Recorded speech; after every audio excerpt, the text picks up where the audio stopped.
आपल्यासोबत हिंगोलीचे पालकमंत्री नरहरी झिरवाळ आहेत. काय सांगाल साहेब, विशेष करून मराठवाड्यात आणि तुम्ही पालकमंत्री असलेल्या हिंगोली जिल्ह्यात नांदेडमध्ये सुद्धा मुसळधार पाऊस पडतो, मोठ्या प्रमाणात शेती पिकात नुकसान झाले. म्हणूनच तसं पिकाचं नुकसान हे एक जवळपास महिनाभरापासून सुरू आहे.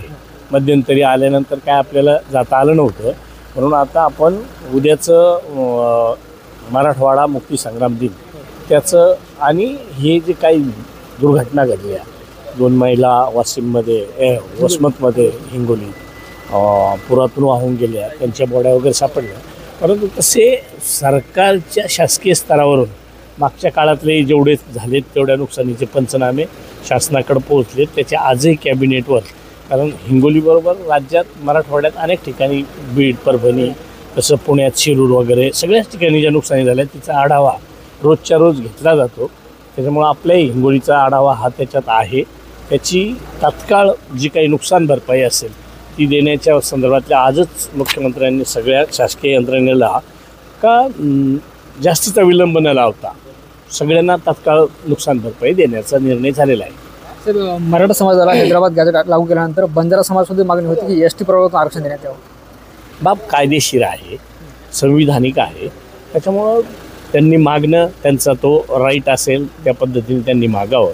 आणि एका बाजूने विरोधही होतो, तर विरोधसुद्धा कुठल्या तरी कायद्याच्या आधार घेऊनच त्या ठिकाणी होतो. तर तो न्यायिक भाग आहे किंवा संविधानिक भाग आहे, त्याचे अधिकार तसे केंद्राला आहेत. त्याच्यामुळे त्या पद्धतीने त्यांनी मागत राहावं. योग्य असेल केंद्रही त्याचा विचार करेल. विरोध करणारे मी समजा आदिवासी आहे म्हणून आदिवासी समाजातूनही विरोध होतो की बाबा एस टी प्रवर्गात त्यांना रिझर्वेशन द्या, पण एस टी प्रवर्गात नको, अशा पद्धतीचं आंदोलनं किंवा मोर्चे वगैरे आता सुरू आहे. तसं आपण बघतो ज्या पद्धतीनं सत्ताधारी आमदार असतील, खासदार असतील, उघड जे आहे ते समर्थन करताना पाहायला मिळतात. धनंजय मुंडेंनी सुद्धा याला समर्थन केलं. नाही आहे ना, ज्याच्या त्याच्या पद्धतीनं जो तो अभ्यास करूनच शेवटी विरोध का सपोर्ट ह्या गोष्टी असतील. परंतु शेवटी ती केंद्राच्या लेवलचीच बाब आहे. त्यामुळे मागणी रास्त असेल तर तो विचार केला जाईल. यांची मागणी असेल की बाबा आम्हाला कुठेही धक्का लागू नये, आणि माझीसुद्धा स्वतःची तीच भावना आहे का त्यांनासुद्धा रिझर्वेशन द्या. फक्त आदिवासीला कुठं आहे त्या संविधानिक अधिकारामुळं जे काही मिळालं आहे त्याला कुठे इजा पोचता कामा नये, एवढाच विषय.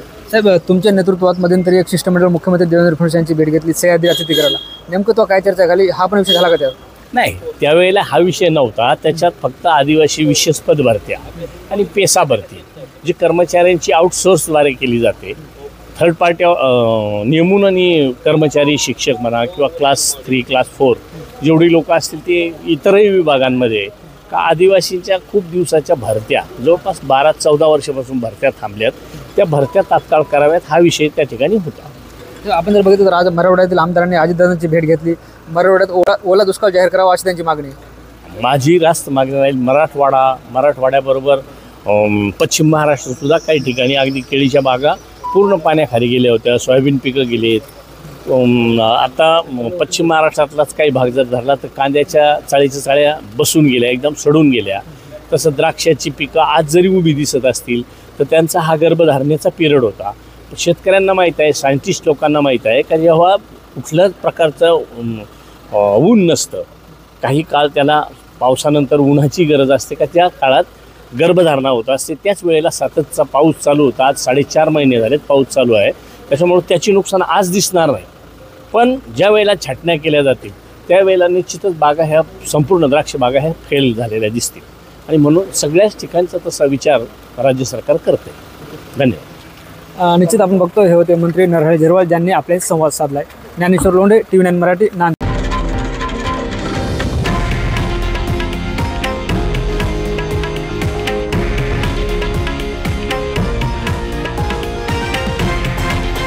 हे आहे देशातील नंबर 1 न्यूज नेटवर्क आणि आपण पाहत आहात TV9 मराठी, एकमेव.